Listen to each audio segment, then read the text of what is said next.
नमस्कार दोस्तों, आज हम किसानों के बारे में बात करते हैं कि किसान अपनी पुरानी परंपरा किसानी को कैसे करता था, शायद भूल गया है या उसको करना नहीं चाहता है। बात करते हैं जो हमारी पहले जैविक खाद पड़ती थी खेतों में, यानी गोबर की खाद, और यहाँ तक कि जो कुछ हरी घास होती थी, जैसे कह सकते हैं कि उड़द काट लेते थे, मूंग काट लेते थे, और फिर इसके बाद उसमें पानी भर के उसकी जुताई कर देते थे, जिससे कि मिट्टी उपजाऊ हो जाती थी। एक ढेंचा नामक घास भी हुआ करती थी, चारा खिला लेने के बाद जब वो बचता था तो उसको भी पानी भर करके उसमें जुताई कर दी जाती थी, जिससे कि मिट्टी अधिक उपजाऊ हो जाए। कुल मिलाकर के मिट्टी को कैसे उपजाऊ बनाना है, अच्छी फसल कैसे लेनी है, यही तो हमारे किसान करते हैं। पहले भी करते थे, आज भी करते हैं, लेकिन आज आधुनिक खादें जैसे रासायनिक खादों का प्रयोग अधिक कर दिए। रासायनिक खादों का प्रयोग करने से होता क्या है कि हमारे लिए जो अनाज पैदा होता है वो बहुत ही नुकसान पहुंचाता है। सभी को पता है कि आज की जो हमारा जो भी अनाज है उससे कितनी बीमारियां पैदा हो रही हैं, कितनी बीमारियों को जन्म दे रही है। हम लाख कहें कि हम अच्छा खाते हैं, लेकिन अच्छा कैसे होता सबको पता है। इसीलिए जो वर्मिंग खाद का प्रयोग करते हैं उस फसल की कीमत आज अधिक मिल रही है। भले ही पैदा कम होती है, लेकिन उसकी कीमत बढ़ती है। उसी में से जो चीज़ हमारे लिए फायदेमंद होती है, अधिक फायदेमंद होती है, शायद हम उसको समझ नहीं पाते हैं, या समझने का प्रयास नहीं करते हैं, या समझ करके भी अनजान बने होते हैं। ये पता है कि मिट्टी जितनी पौरुष होती है, जितनी ताकतवर होती है, उतनी ही फसल के लिए लाभदायक होती है। मिट्टी जितनी सॉफ्ट होगी फसल के लिए उतना ही लाभदायक होगा। सॉफ्ट होने से मतलब है मिट्टी में पौध की जड़ें आसानी से, मजबूती से पकड़ सकती हैं, नहीं जड़ें उनकी और नीचे तक जाती है। और साथ में जब सॉफ्ट होगी मिट्टी तो वहाँ पर हवा, पानी, वायु, ऑक्सीजन जो है उनकी जड़ों तक तो बराबर जाता है।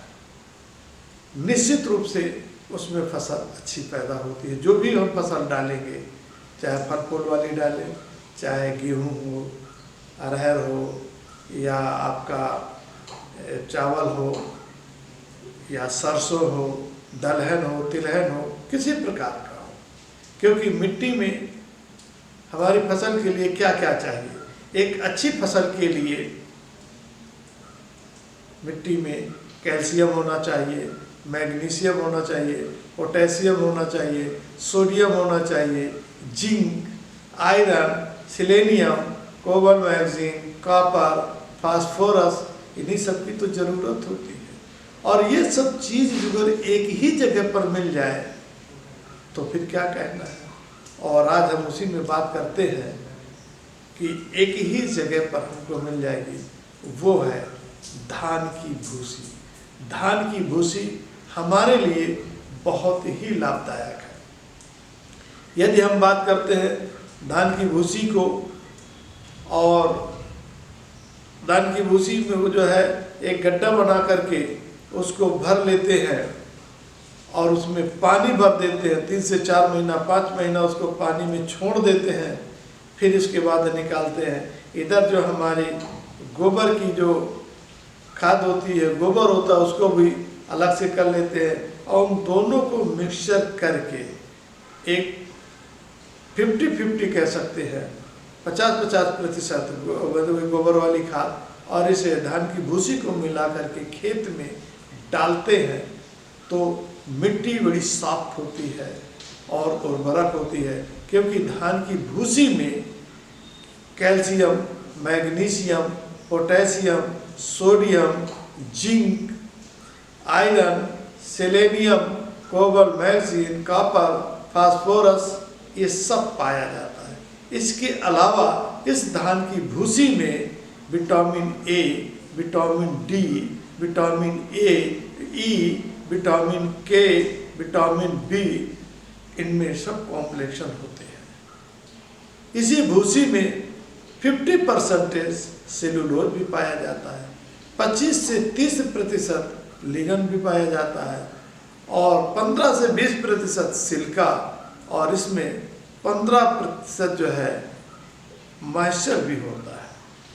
इसके इस्तेमाल से जो भी इस्तेमाल करेंगे, इसके बाद फसल बोएंगे, जो भी फसल होगी, चाहे वो तिलहन में आप ले लीजिए, चाहे दलहन में ले लीजिए, चाहे गेहूँ ले लीजिए या XYZ कोई भी फसल हो, फल फूल हो, मशरूम हो, सब चीज़ अच्छी पैदावार होगी। और इस तरह से जब अच्छी पैदावार होगी, उतनी ही पैदावार होगी जितना यूरिया, डाया या जितनी रासायनिक खादों का प्रयोग करते हैं, इसका प्रयोग करेंगे तो आप करके देखिए उतनी ही पैदावार होगी। साथ में आपको जो अनाज मिलेगा, सब्जी मिलेगी, वो सब पौष्टिक वाली होगी, क्योंकि उसमें किसी प्रकार का केमिकल नहीं है। और धान की भूसी में एक खूबी और भी पाई जाती है, इसमें जो है क्या बोलते हैं, इसमें जो है कीटों से रक्षा करने, जो बदलते मौसम में कीट होते हैं, फंगस लग जाते हैं, तो उससे भी ये रक्षा करता है, जिससे कि हमारे उसमें अच्छे फूल लगेंगे, अच्छे फूल होंगे तो निश्चित रूप से अच्छे उसमें बीज आएंगे। ये जो अगर किसान भाइयों को ये बात अच्छी लगे और धान की भूसी को जो फेंकते हैं उसका इस्तेमाल खाद बनाने में करें तो निश्चित रूप से उनके लिए अच्छा होगा। और जो उसका धान का पुआल बचता है उसको चारे के रूप में भी प्रयोग कर सकते हैं, यानी जिसको हम बेकार समझ के फेंक देते हैं वही हमारे लिए अच्छा होता है। और धान की भूसी से तो राइस ब्रेन ऑयल भी निकाला जाता है, जो कि उसकी मार्केट में अच्छी कीमत है। और जिनके पास पैसा होता है, बीमारियों से बचने के लिए राइस ब्रेन ऑयल ही तो इस्तेमाल करते हैं। तो कितना अच्छी चीज़ है ये। इस तरह से निश्चित रूप से हमारे किसान भाई इस वीडियो से कुछ सीख लेंगे अपने लिए, अपने परिवार के लिए, साथ में अच्छा अनाज पैदा करेंगे तो समाज का भी भला होगा। तो निश्चित रूप से इससे लाभ उठाएंगे। जय हिंद, जय भारत।